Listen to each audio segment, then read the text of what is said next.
வணக்கம்.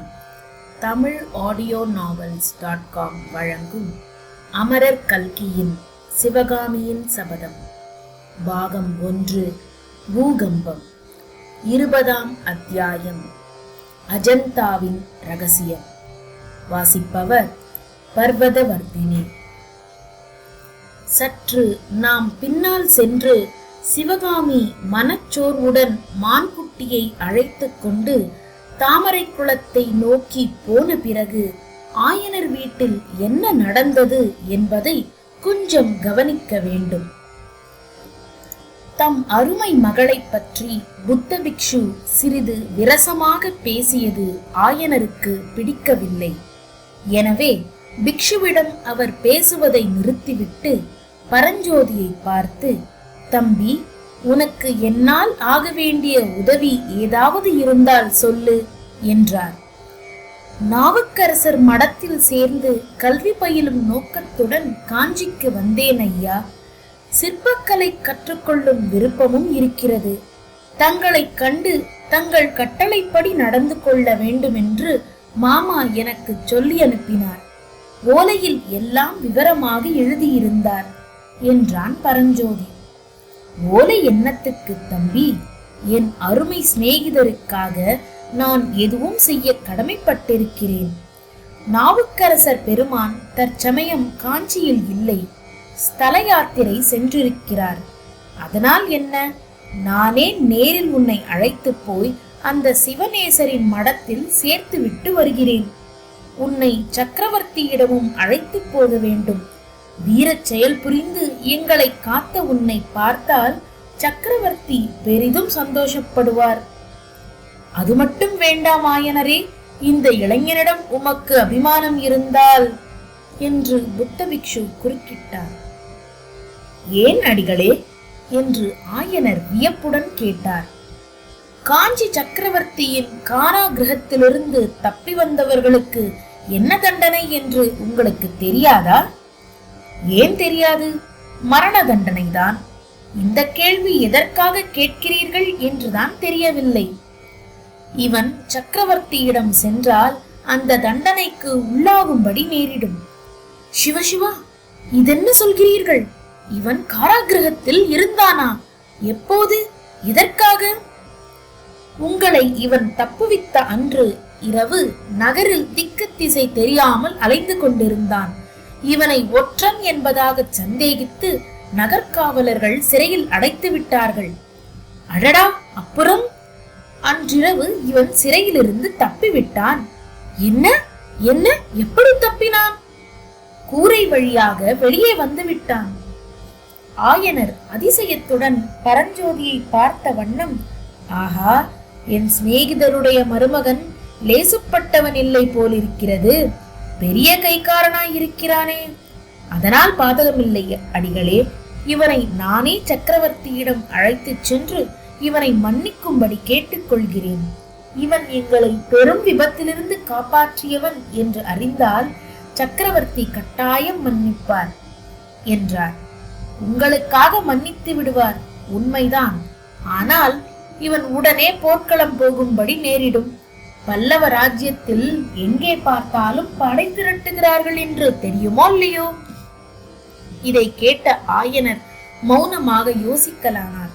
அதை பார்த்த பிக்ஷு மேலும் கூறினார், ஒரு தாய்க்கு ஒரு பிள்ளையான இவனுக்கு போர்க்களத்தில் ஏதாவது நேர்ந்து விட்டால் பாவம் இவன் தாயார் உண்மை சபிப்பாள். அது மட்டுமல்ல, தர்மசேனரின் தமக்கையை போல் இன்னொரு பெண் கன்னிகையாக காலங்கழிக்க நேரிடும். ஆயனருக்கு சுருக்கென்றது. புத்த பிக்ஷு தன் மகளைத்தான் அவ்விதம் குறிப்பிடுகிறார் என்று அவர் எண்ணினார். ஒருவேளை அவருடைய கூற்றில் ஏதேனும் உண்மை இருக்குமோ? சிவகாமி 3 நாளாய் ஒரு விதமாக இருப்பதற்கு காரணம் இந்த வாலிபன் மேல் அவளுடைய மனம் சென்றதாக இருக்கலாமோ? அப்படி இருந்தால் ஒரு விதத்தில் நல்லதுதானே. சிவகாமியை எப்படியும் மனம் செய்து கொடுக்கத்தான் வேண்டுமென்றால் தம் அருமை சிநேகிதரின் மருமகனுக்கு கொடுத்து அவனை தம் சீடனாக்கிக் கொள்ளுதல் நல்லதல்லவா? இவ்வாறெல்லாம் சில வினாடி நேரத்துக்குள் எண்ணியவராய் ஆயனர் பரஞ்சோதியை சற்று கவனமாக உற்று பார்த்தார். அவருடைய எண்ணப்போக்கை அப்படியே தெரிந்து கொண்ட புத்த பிக்ஷு, இல்லை ஆயனரே, நீங்கள் நினைப்பது போல் நடப்பதற்கில்லை. அவனுடைய மாமன் மகள் இவனுக்கென்று பிறந்து வளர்ந்து திருவெண்காட்டில் காத்து கொண்டிருக்கிறாள் என்றான். இதை கேட்ட ஆயனர் புத்த பிக்ஷுவை, உமக்கு என் எண்ணம் எப்படி தெரிந்தது என்று மீண்டும் கேட்கும் பாவனையில் ஒரு தடவை பார்த்துவிட்டு மீண்டும் பரஞ்சோதியை நோக்கி, அப்படியா தம்பி, என் சிநேகிதரின் பெண்ணை கட்டிக்கொள்ளப் போகிறாயா என்று கேட்டார். பரஞ்சோதி சிறிது நாணத்துடன் ஆம் ஐயா என்றார். புத்த சந்நியாசி மேலும் சொன்னார், நாவுக்கரசர் மடத்தில் தற்போது இவனை சேர்ப்பதும் நல்லதில்லை. காஞ்சி கோட்டையை முற்றுகைக்கு ஆயத்தம் செய்து வருகிறார்கள். நாவுக்கரசர் இப்போதைக்கு மடத்துக்கு திரும்பி வரமாட்டார். அவரை சோழ நாட்டுக்கு ஸ்தல யாத்திரை போகும்படியாக சக்கரவர்த்தியே சொல்லி அனுப்பிவிட்டாராம். அடிகளே, தங்களுக்கு எத்தனையோ விஷயங்கள் தெரிந்திருக்கின்றன, எனக்கு ஒன்றுமே தெரியவில்லையே என்று ஆயனர் அடங்காத ஆச்சரியத்துடன் கூறினார். நீங்கள் இந்த காட்டுக்குள்ளே வந்து உட்கார்ந்திருக்கிறீர்கள், அதனால் தெரியவில்லை. நான் நாடெல்லாம் சுற்றுகிறேன், அதனால் தெரிகிறது என்றார் பிக்ஷு. ஆயனர் சிறிது யோசனை செய்து, தம்பி, இங்கேதான் இப்படியெல்லாம் குழப்பமாயிருக்கிறதே, உன் விருப்பம் என்ன என்று கேட்டார். ஐயா, கல்வி கற்றுக்கொண்டு திரும்பி வருகிறேன் என்று என் ஊரில் சொல்லிவிட்டு வந்தேன். ஏதாவது ஒரு கலை பயிலாமல் திரும்பி போக எனக்கு விருப்பமில்லை. தங்களிடம் கல்வியும் சிற்பமும் பயில விரும்புகிறேன். கருணை கூர்ந்து என்னை தங்களுடைய சீடனாக அங்கீகரிக்க வேண்டும் என்றான். பரஞ்சோதியின் பணிவான பேச்சை கேட்டு ஆயனர் பூரித்தவராய், அப்படியே ஆகட்டும், நீ இங்கேயே இருந்து என்னிடம் சிற்பக்கலை கற்றுக்கொள் என்றார். ஆச்சாரிய தட்சிணை விஷயம் என்ன?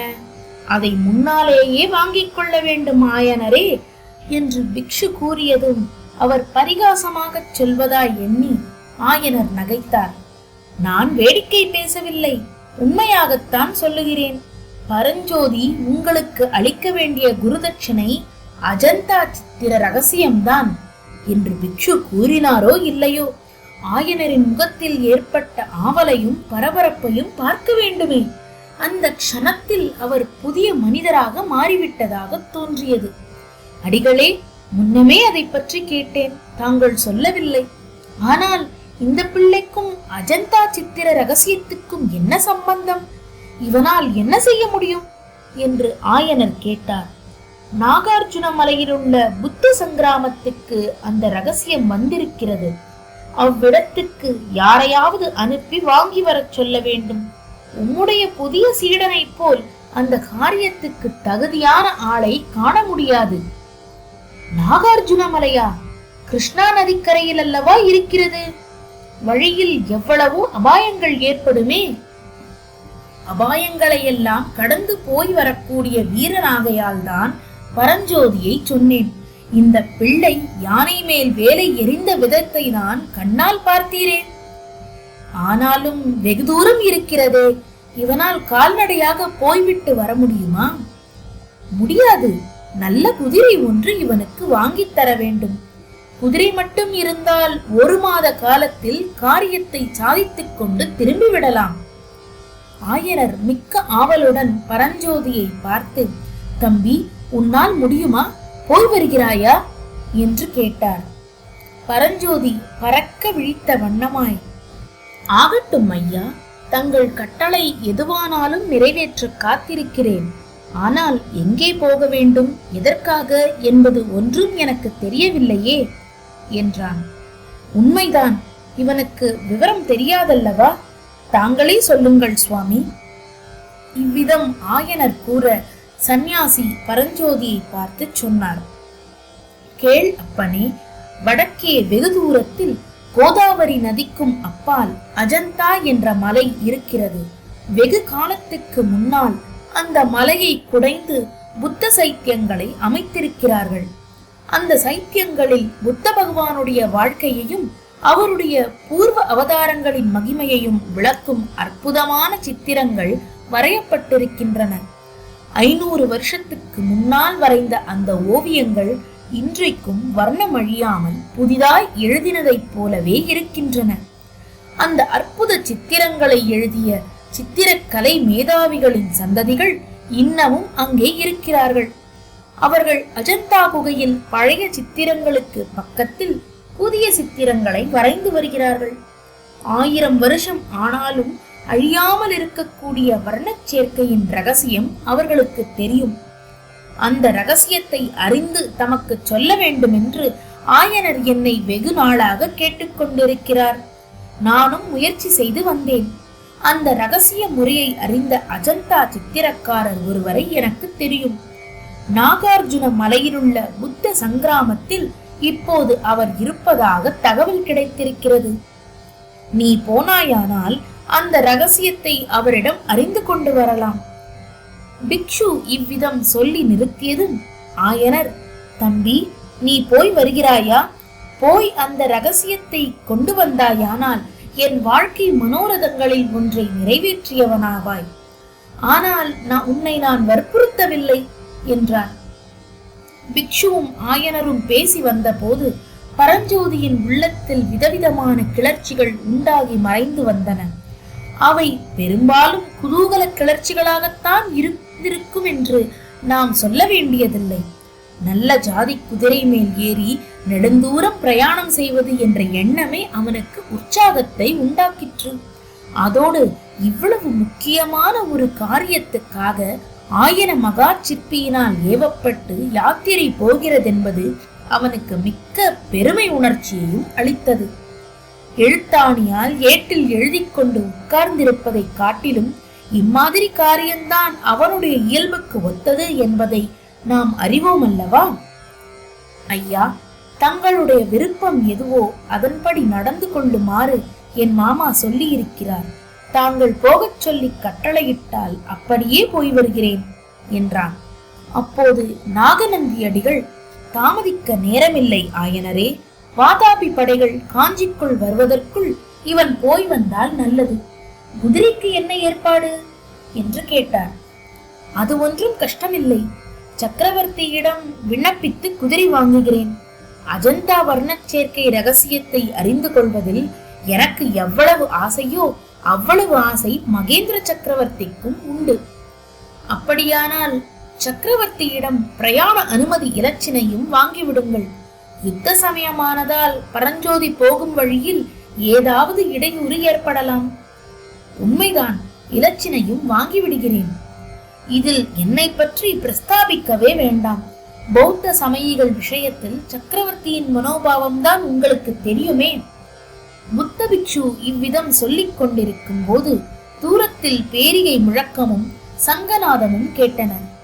அடிகளே, கும்பிடப் போன தெய்வம் குறுக்கே வருகிறது. இதோ மகேந்திர சக்கரவர்த்தியே வருகிறார் என்று குதூகலத்துடன் கூறினார் ஆயனர். நாகநந்தி அடிகளின் கடுகடுப்பான முகத்தில் புன்னகை தோன்றியது. அவர் சிறிது யோசித்த வண்ணமாய் அங்குமிங்கும் பார்த்தார். பிறகு ஒரு முடிவுக்கு வந்தவரை போல், ஆயனரே, நல்ல சகுனம்தான். இந்த சமயத்தில் இவ்விடம் சக்கரவர்த்தியே விஜயம் செய்வதானது நமது காரியம் ஜெயமாக போகிறது என்பதற்கு அறிகுறி.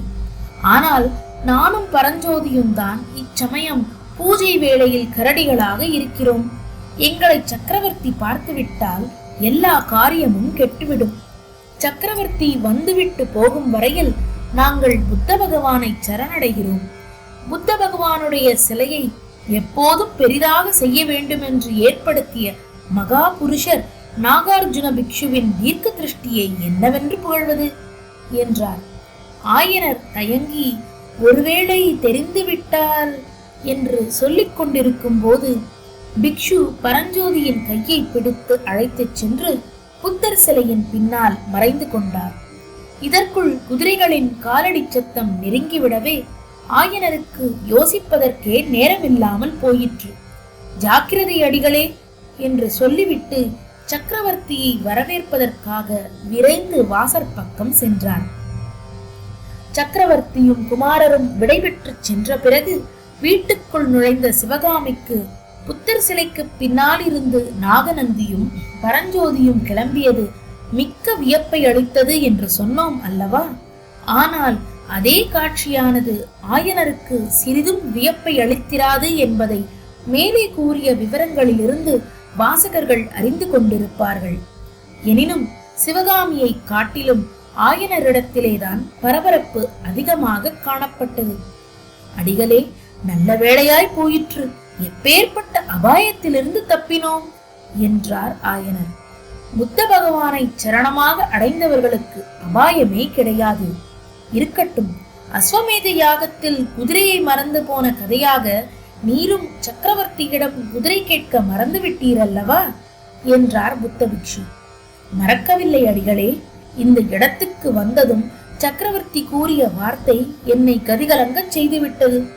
அப்புறம் குதிரையை பற்றி கேட்க எனக்கு நாய் எழவில்லை.